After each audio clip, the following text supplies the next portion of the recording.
Greetings ladies and gents, Ilsies and HeathenScent, and welcome to my channel. Hope you're all doing well. Just wanted to say a big thank you to my subscribers. I hope you're enjoying everything that I've got, all the videos, and to all the viewers out there who haven't been subscribed yet, please subscribe. You know, you'll be getting a lot of content like this, fragrance reviews, tag videos, you name it. And a big thank you to Barry from Centralize. He just actually posted a video yesterday, which was actually a video about new and upcoming fragrance reviewers, and I was part of that list, and feel very humbled about that. I really thank you for that, mate. And for everyone else listed, you know, I'm glad to see like all those names. If you want to check out that video, guys, please, you know, check out the link that I'm going to be putting up over here somewhere. And yeah, like, you know, there's some great fragrance reviewers. You know, like a lot of them were basically, you know, like 50. I think it was like 50 subscribers and under. And you know, they've got some great content. Please check them out as well. And once again, Barry, thank you for that. Thank you for the shout out and for the compliments. And speaking of compliments, we got a compliment getter right over here, and we'll go with the review of it. Now we have got today Paco Rabanne 1 million Parfum. Now this one was actually released around 2020, so you know, it was actually pretty recent. And to be honest, you know, just to preface everything, I think this is probably one of my favorite flankers out of the whole 1 million line. Even the Privé, which was my previous one. I'm not 100% sure on Lucky. Apparently a lot of people do like it, although yeah, it wasn't really sort of my favorite. But anyway, let's get on with the review. And we'll start off with the notes of this fragrance. Now we've got tuberose, monoi oil, salt, ambergris, solar notes, leather, cashmere, pine, and labdanum.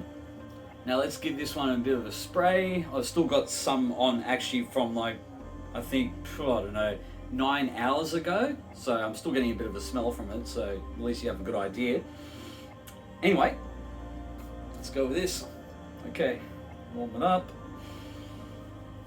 Ooh, so good, this is so good. Okay. Now this has got an interesting note in there that I've actually never heard of before. I never even really sort of tried. I don't even know if it's really any other sort of fragrances. It might be, you know, correct me if I'm wrong, but the monoi oil, which is actually kind of interesting because I just thought I'd read up about it, and it's basically a sort of like a skincare formula that was actually, it's been used in Tahiti for a long time now, and it's actually only just been, well, not only just, but has been commercially reproduced ever since in 1942. And the whole basis of the monoi oil is that it's got a base of coconut oil, and it's mixed in with tiari flowers, which is actually another name for Tahitian gardenias. And I read up about like what it's supposed to smell like, and it's supposed to be, well, a lot of people say it smells heavenly. So I mean, interesting, fair enough. And apparently, you see people in Tahiti also been using in the mix frangipanis and other florals. Can't really think of what else, but anyway, that's an interesting fact about this fragrance. Now onto the progression of this fragrance. So basically it starts off and it opens up with like a very fruity floral type of vibe going on there, thanks to like the tuberose being like this sort of very tropical sweet type of flower. And you also get that sort of coconut and salt in there, and funny enough, it's kind of has this little bit of a similarity to actually the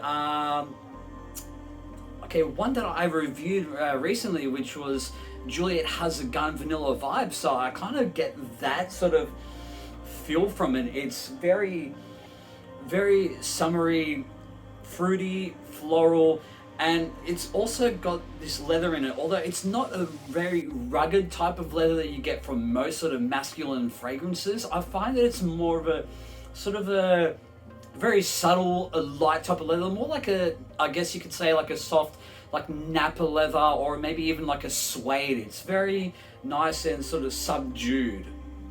And now the opening also, you kind of have this sort of reminiscent sort of DNA to the original 1 million. It's not quite the same, but it's got that sort of feel, like that, I wouldn't say like bubble gummy, but it's definitely got that type of sweet type of vibrance to it.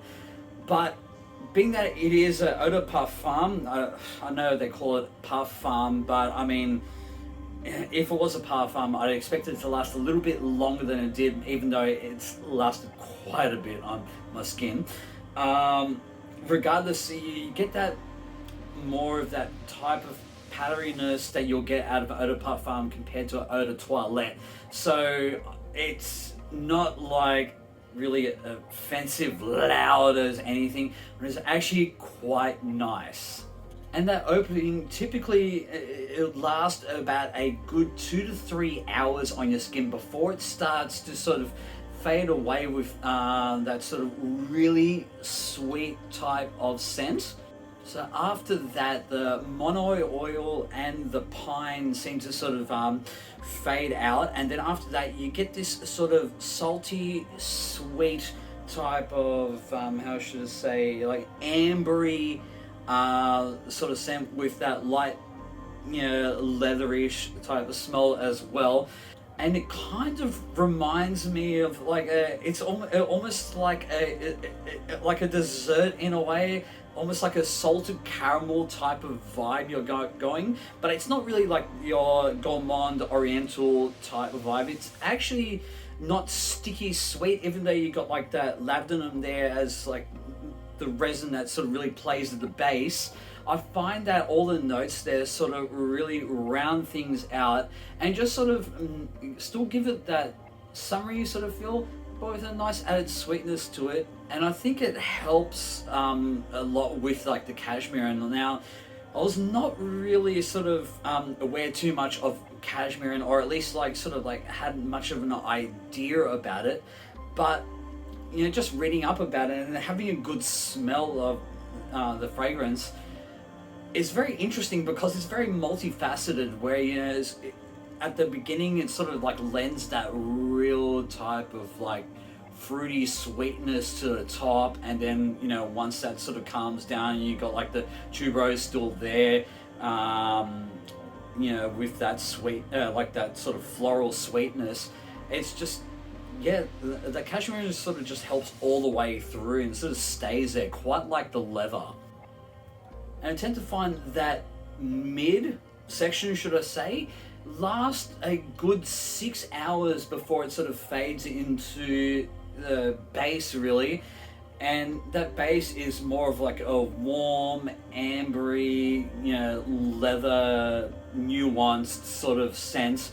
So you do have like the ambergris, or it's not really ambergris, let's be honest. You know, for something as, you know, as cheap as it is, not cheap, but as cheap as it is, you wouldn't expect any sort of ambergris in it. I checked the Paco Rabanne website, I was saying that it's ambroxide. So of course, you know, it's not natural, it's an aroma chemical, but it does a great job for this fragrance. And I find that after around that sort of time, around the 6 hour mark or so, it sort of starts to settle down to being a skin scent, being a bit more personal and smelling quite nice and subtle. Actually, it's starting to go away a bit now. So yeah, you know what, considering it's been about 9.5 hours or so now, so that's around, you know, the amount of time that you're going to get for the whole longevity of the fragrance, about 9 to 10 hours. And as I said before, for something that's an eau de parfum concentration, that is actually really good. It's a bit on the higher side, almost getting to an extrait de parfum. And now for the projection of this fragrance, you're going to get a good couple of meters, especially for the first 2 to 3 hours. So this one projects quite a bit. It is huge. And now let's get on to the price of this fragrance. So for 50 ml, it's going to cost you around 110 Australian dollars. And for 100 ml, it's about 146, $150, give or take. So for that price, honestly, I think it is pretty affordable, you know, for the longevity that you get out of it. Honestly, I see some that are even more expensive that don't even last as long.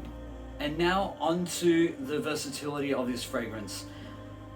The good thing is about it, like, honestly, I wasn't expecting this, but it's like this seems to work with me in from warm weather, cool weather, because once again, over here in Sydney, Australia, it's pretty much like Melbourne, you know, and it's like 4 seasons in a day, it seems, lately. But yeah, cooler weather, warmer weather works great. So it's going to work all year round. It's going to work daytime, nighttime, casually, formally, date nights, you name it. And even, like, you know, I think this is also, you know, for all different types of ages, you know, from, like, you know, your teens and all the way. I've heard of some people, you know, in their 50s wearing this sort of stuff. So you know what, it works pretty much anyone.